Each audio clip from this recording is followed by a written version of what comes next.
Grabando. Alberto, gracias por conceder la entrevista. Me gustaría saber algunas opiniones con respecto al cambio climático y un poco que me cuentes también de qué se trata tu labor frente a ecología, a qué te dedicas, quién eres tú. Vale, Tamara, gracias. Bueno, mi nombre es Alberto Alanis, yo soy geógrafo de la Universidad de Chile y magíster en áreas silvestres y conservación de la naturaleza de la Chile. Estoy haciendo mi doctorado en la Católica en Ciencias Biológicas. Actualmente soy académico del Departamento de Geografía de la Universidad de Santiago.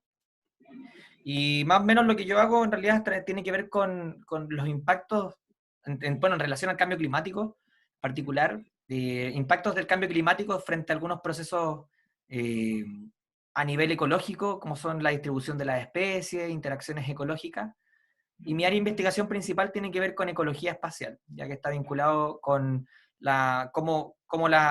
en el espacio se expresan las dinámicas de la ecología, ya interacciones como la depredación, la competencia, o a nivel de ecosistemas, la degradación, por ejemplo, de ecosistemas, etcétera. Eso es como más o menos lo que yo hago. Uh-huh. Y me gustaría saber desde tu área de estudio, desde tu punto de vista, ¿cómo ves que se abordó el tema del cambio climático en el siglo XX y hasta el siglo XXI? ¿Existió el negacionismo de parte de los gobiernos para tomar acciones? Ya, han existido 6 informes del panel intergubernamental de cambio climático, desde que se configura en los años 90 y hasta antes de los años 90, los científicos que habían identificado algún tipo de cambio eran cuestionados, pero posterior a la Convención de París y al Convenio Marco, los científicos se ponen de acuerdo en fijar que el cambio climático asociado a dinámicas antropogénicas era altamente probable o probablemente generado por el ser humano. Y con cada informe, esa probabilidad de que el ser humano haya generado el cambio climático va aumentando. ¿Ya? Aquellos que argumentaban que el proceso era natural se basaban principalmente en que durante los periodos glaciares e interglaciales ha habido un aumento de las concentraciones de gases de efecto invernadero y por lo tanto de la temperatura, un aumento de la temperatura en cada periodo interglaciar, y eso baja en los periodos glaciares, etcétera, manteniendo niveles más o menos similares en cada periodo interglaciar, que son cálidos. ¿Ya? Sin embargo, los registros históricos identifican que más o menos hasta la última glaciación, la concentración máxima de CO2 había llegado más o menos a 340 partes por millón.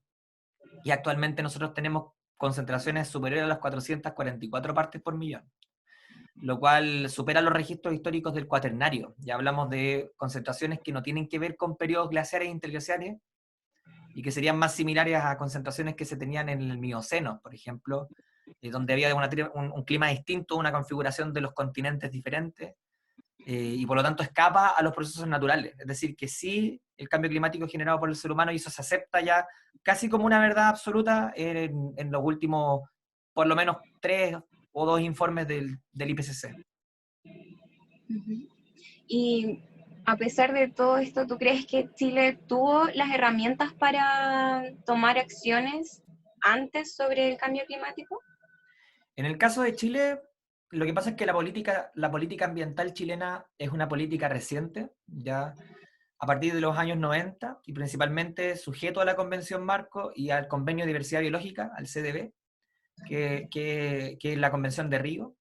Se genera una modificación de las políticas ambientales en Chile y eso se hace producto principalmente a que los tratados de comercio internacionales empiezan a exigir que los gobiernos estén suscritos a ambos convenios, ya al convenio de Marco y al CDB, y por lo tanto Chile se ve obligado a modificar sus políticas ambientales y en el año 94 crea la Ley General de Bases del Medio Ambiente. Y después, esa política se mantuvo igual más o menos hasta el 2010. En 2005 empieza a cambiar inicialmente y es porque Chile ingresa a la OCDE, ¿ya? A la Organización para la Cooperación y Desarrollo Económico. Y la OCDE, que es el grupo de los países desarrollados, tiene normativas en políticas ambientales súper estrictas y empieza a exigir a Chile una serie de requisitos en términos de transición a matrices limpias, de áreas protegidas, de políticas ambientales. Eso termina en el año 2013 con la ley 20.417, que es la modificación a la 19.300, con la política de áreas protegidas y también con la política de energías renovables que lleva a cabo Piñera en su primer mandato. Oye, Alberto, ¿cuáles crees tú que son los factores que influyen en el cambio climático y de qué manera esto está afectando a las comunidades, ya sea biológicas Humana. o sociales, humanas? Perfecto. Eh, bueno, los factores más importantes, yo creo que tiene que ver la ganadería, es un factor importante. Ya de hecho, más de la mitad de las emisiones se generan principalmente por la deforestación y la alimentación del ganado. Otras tienen que ver, otras importantes tienen que ver también con la emisión de combustibles fósiles, pero esas emisiones, un porcentaje importante es emitido por el ganado a través del metano, ya que emiten las vacas en el rumen. Entonces yo diría que las principales, uno, tiene que ver con la ganadería, dos, tiene que ver con las emisiones de gases de efecto invernadero, la generación de electricidad, la generación de cemento, ya la generación de cemento tiene una emisión gigante, la deforestación. Y actualmente un efecto sinérgico entre cambio climático, que genera estrés en las plantas, y las plantas tienden a emitir mucha cantidad de CO2.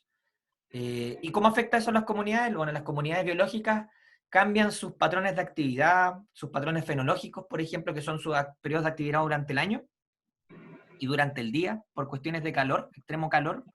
Las plantas cambian su fenología también en tiempos de actividad de fotosíntesis, pierden más carbono del que ganan, por lo tanto se van degradando. Y en el caso de las comunidades humanas, hay una transformación de los modos de vida, una precarización de los espacios, en particular de los espacios rurales productivos, que dependen, por ejemplo, del agua para el riego y que tienen que verse obligados, por ejemplo, a dejar la agricultura tradicional para poder meterse en agricultura industrial como trabajadores asalariados, ¿ya? Y eso es porque los trabajadores, o sea, ellos en sus propios predios no pueden extraer agua, pero en cambio los monocultivos extraen agua de pozos profundos porque tienen más tecnología. Entonces, como ya no pueden cultivar sus propias tierras, se ven obligados a trabajar para otros. Entonces hay esos dos procesos más o menos en comunidades biológicas y en comunidades humanas. Ujú. ¿Hay voluntad de los gobiernos realmente para tomar acciones legales con respecto a frenar el cambio climático y se han obtenido logros a nivel mundial? Uh-huh. ¿Hay algún tipo de...? Sí, sí, hay motivaciones. Las motivaciones tienen que ver con política internacional, ¿ya? Y muchas de ellas están vinculadas a la pertenencia a ciertos tratados de intercambio económico que son súper exigentes en términos ambientales. Sin embargo, lo que ocurre es que hay dos países que no se suscriben, que son Estados Unidos y China, y que emiten un porcentaje significativo de las emisiones. Actualmente también mucha cantidad de emisiones se captura por efecto de las masas forestales, de bosques naturales. Entonces políticas también como las que tiene Brasil actualmente son dañinas para la captura de carbono a partir de la deforestación y el reemplazo por praderas. Por lo tanto, pese a que muchos países tienen voluntad, en particular en Europa se ha avanzado harto con respecto a matrices energéticas sostenibles, hay otros países como Estados Unidos, China y Brasil que tienen políticas que son muy depredadoras del medio ambiente y que contribuyen con una gran cantidad de emisiones. Entonces, lo necesario es que los países en general se pongan de acuerdo como en su totalidad, ¿ya? No solamente aquellos países que son menos emisores, sino que con mayor medida los países que serían los más emisores que han tenido más resistencia a la política. De hecho, Estados Unidos se suscribió con Obama y lo primero que hizo Trump fue sacarlo del convenio porque eso, según Trump, limitaba el crecimiento económico de Estados Unidos. Ujú. ¿Y Chile qué está haciendo? ¿Cómo ves tú que Chile está abordando el tema del cambio climático? Chile tiene una política bastante reactiva en términos de cambio climático, de asumir las modificaciones una vez que ya tenemos impactos, y eso se ha notado, ¿ya? Lo primero que hace Chile es modificar sus matrices energéticas, ya tratar de pasar a energías renovables y un trabajo que se ha hecho bien en general, pero que es un poco más simple que el resto de las cosas que se tienen que hacer, que tienen que ver, por ejemplo, con la democratización del acceso al agua, ¿ya? Que es una cuestión que ha estado pendiente y que está relacionado al sistema de tenencia de agua en Chile, que beneficia a algunos pocos que tienen los derechos de agua en relación a los que no lo tienen, y por lo tanto en un escenario de cambio climático donde hay escasez hídrica, se pasa a generar lo que es un monopolio hídrico. Ya hay ciertas personas que tienen los derechos de agua, por así decirlo, tienen la llave y controlan la llave, la abren o la cierran. Entonces, por ahí hay mucho al debe de la política nacional. En términos de la renovación de la materia energética va bien. Sin embargo, en términos, uno, de conservación de los stocks de carbono, que son nuestros bosques, hay bastante al debe, por lo menos en la zona central, que hay mucho reemplazo por plantaciones de pino, no tienen mucho manejo las plantaciones de pino en hacerse cargo de las emisiones que hacen. Y lo otro tiene que ver con la precarización del acceso al agua, ya que es uno de los focos principales del cambio climático, por lo menos en los últimos 10 años, asociado a la sequía. Ujú. Y por último, ¿cómo ves tú el panorama para Chile en los próximos 10 años? Y si tienes algunas recomendaciones prácticas para que las personas puedan adaptarse un poco a la situación que estamos viviendo.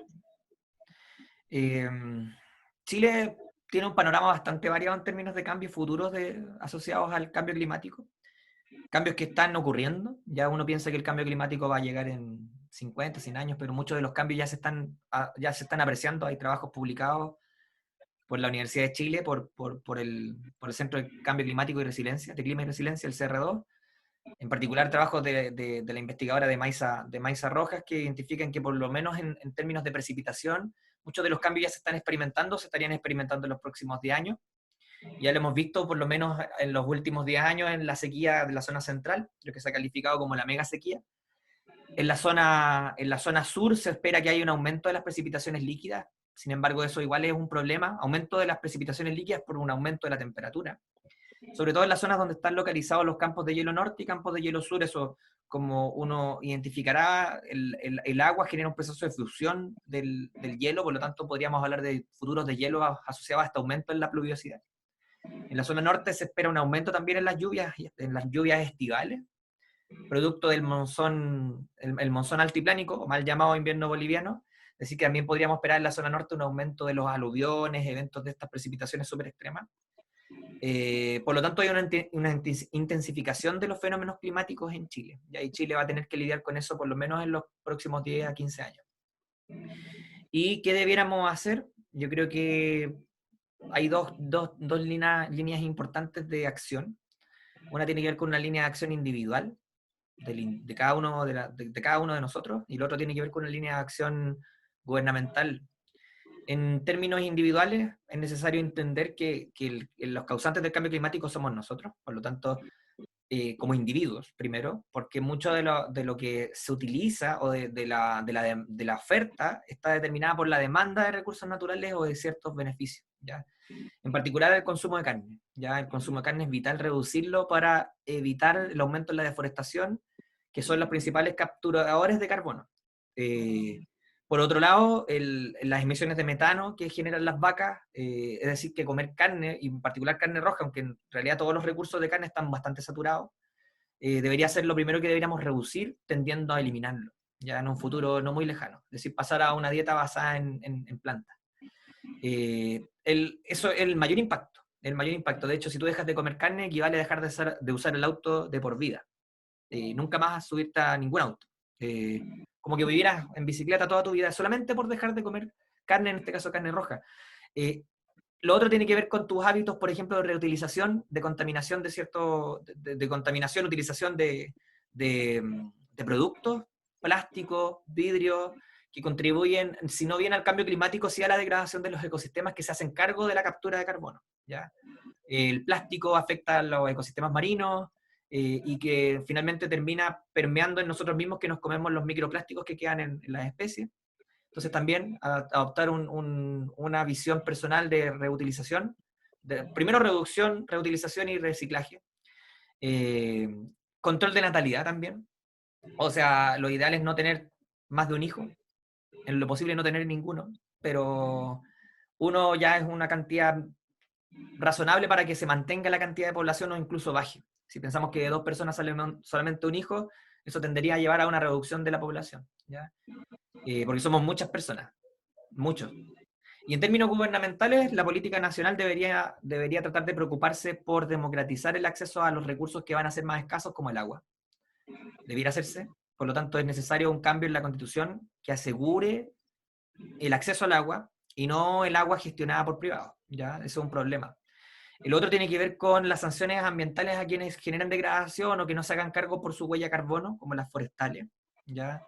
No debiéramos haber financiado forestales desde el año 74, con la política, el decreto ley 701 debería hacerse cargo quien emite de sus emisiones a través de algún tipo de pago o compensación económica por emisión. ¿Ya? Eso se llaman bonos de carbono, ¿ya? Y se pagan, las empresas los pagan. Entonces, a lo mejor eso, es decir, que la nueva política económica debería ser una política no neoliberal, sino que una política del bien común y de respeto hacia el medio ambiente. Eso. Claro que sí, Alberto. Muchísimas gracias por haber tenido la voluntad, ¿cierto? Y la paciencia para esta entrevista. Así es que muchas gracias y nos vemos pronto. Vale, gracias a ti, Tamara, por la invitación y por el interés en estos temas que, a mi gusto, es un tema que debería ser difundido. La gente debería tener más conocimiento sobre esto, porque es un problema y un problema que vamos a seguir, que cada vez se va a intensificar más y lo vamos a seguir viendo más seguido en la tele, etcétera. Eso. Vale, gracias a ti, entonces. Vale.